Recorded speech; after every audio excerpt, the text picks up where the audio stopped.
Hey, welcome to Babetalk. Today we have Sam and Jamie Bauer of Counterfeit. They're currently on their first US tour. So guys, how's it been so far? Terrible. We're loathing every minute. It's fucking rubbish. No, it's amazing. I mean, we're, 7 shows deep now? Yeah. Into this run.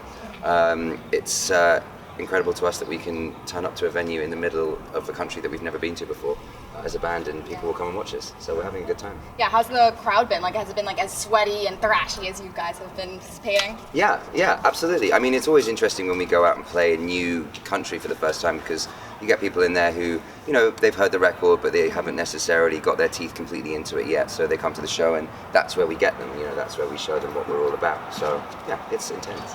Kind of going back into the history of Counterfeit a little bit. Kind of rose from the ashes of Darling Buds, and of course with Sam joining the line. How has the shift from what you were doing before sort of influenced what you're doing now? How are they opposite, and how do you sort of affect how you perform? So the performance, I guess, of what we were doing in the Darling Buds was very stripped back. It was like sunshines and rainbows and butterflies, and everything was great. And just was writing like nice, not particularly meaningful music. And then when we started this, tried to be a bit more like honest about it, I suppose, and honest with myself and honest with my feelings. And through that came this like aggressive, angry guitar tone. And then as I was continuing to write, I realized, oh shit, I'm writing way too many parts for me and Tristan to be able to play by ourselves. We need another guitarist. There you go. Hence here we are. Yeah. So then, how would you say the band has evolved since, you know, you first put out those 3 songs, Come Get Some, Hold Fire, and Family Suicide? How would you say the path has been so far for Counterfeit?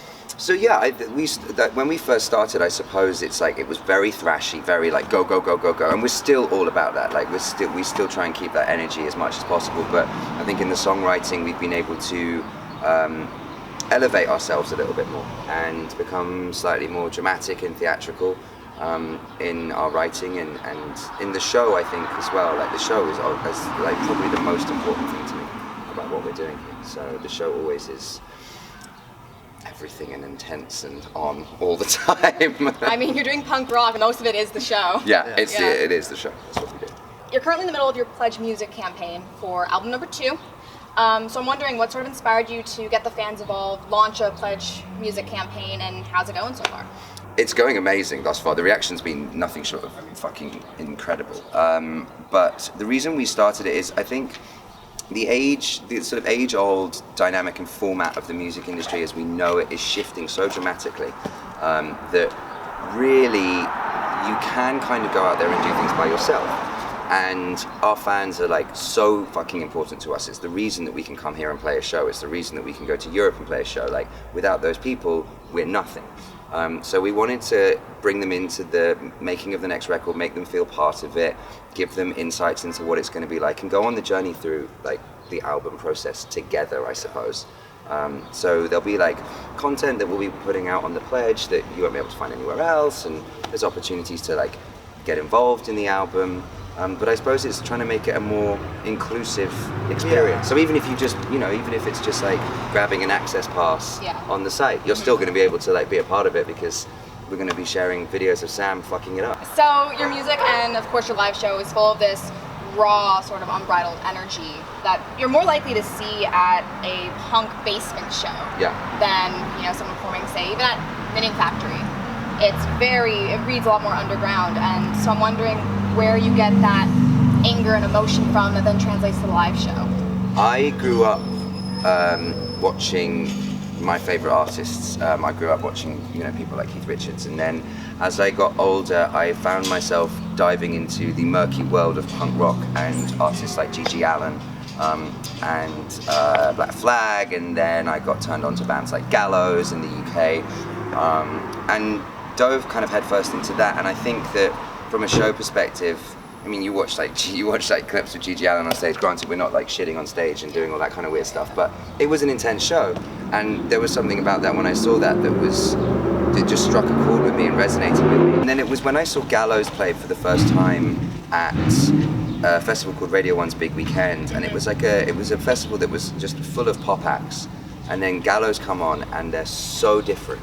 and they're so intense and so raw, and they blew everybody away. Yeah, I saw Frank Carter with his new band. Sick, It's just Rattlesnake. insane, yeah. Insane show. Amazing, right? Yeah. So Frank has just been a huge influence for us in what we do. So that's where it comes from. Other than what you've already mentioned, were there any artists or records that influenced Counterfeit sound or lyrics, directly or indirectly? Sound-wise, yeah,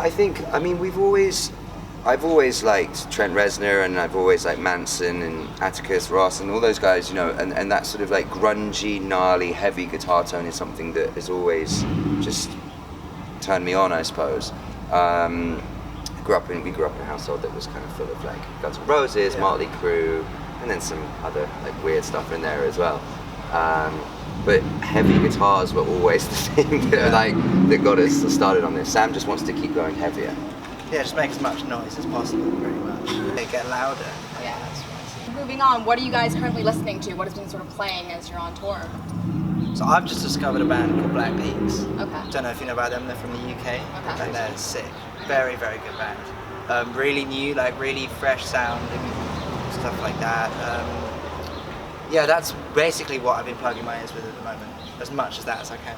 I've been getting into a band called The Internet recently. Yeah, I love The Internet. Yeah, I got turned on to those guys, and they're sick. Like, her vocal's incredible. Even Sid's solo stuff is just so top notch. Yeah. Her vocal's amazing, so I got turned on to that. So that's what I've been jamming out. You know, as great as it is to listen to rock music all the time, I need to chill sometimes. No, it's a good jam. It's a good, like, chill out. Yeah, right? Decompress. Dig it. This is it's just for you, Jamie. Okay. Don't want to go really into your acting career if that's what we're talking about, Counterfeit. But in the past, you have been able to balance sort of the acting with the singing. For example, in Sweeney Todd, on West End in the Ben Beckham musical, and of course, previous solo and Johnny Woods projects. So I was just wondering how your background, already being an entertainer, influences how you treat the music and how you consider the live show to be important to what you do as Counterfeit. So I mean, like, I suppose starting my film career at the age of 18, you know, being thrust into a position where you are being stared at all the fucking time. Yeah. You kind of have to either grow a pretty thick skin pretty quickly or be able to be comfortable with judgment, I suppose. And that I think tool is like kind of invaluable because it allowed me to understand that really all I need to be doing is going out there and being as honest as I possibly can be. And when I'm honest, I'm a total freak. So there's confidence that came through that. I think also, like you say, I now do understand the importance of a show, and I understand the importance of theatrics, and I understand the importance of being totally blown away and leaving a show and going like, oh my god, that was like nothing I've ever seen before, how amazing.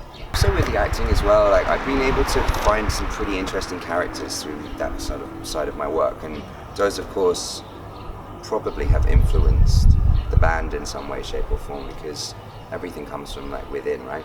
Yeah. And so when you're touching on characters like Christopher Marlowe or whatever, you get to dive into that murky world and read Faustus for 6 months. So yeah, there's so much in the acting world that's important in the music scene. But this is something that I've been doing since I was 13. Been playing shows like live since I was 16, sneaking out of school, playing drums. I mean, it definitely tells like your whole being is in it. Yeah. Yeah. It has to be. So, final question then. What would you say to anyone who is thinking about getting into Counterfeit, wants to check out the album? How would you describe Counterfeit? Like, what do you need to know before jumping in? What do you need to know? Oh God, that we're loud, that we're angry, that we're open, that we're honest, that we're inclusive, and that those things that you potentially push to the back of your mind that you think no one else feels, well, listen to the record because there's sure as shit some stuff on there that I think a lot of people secretly feel. All right. Well, thank you so much, guys. Thank you. Turn that off. All right.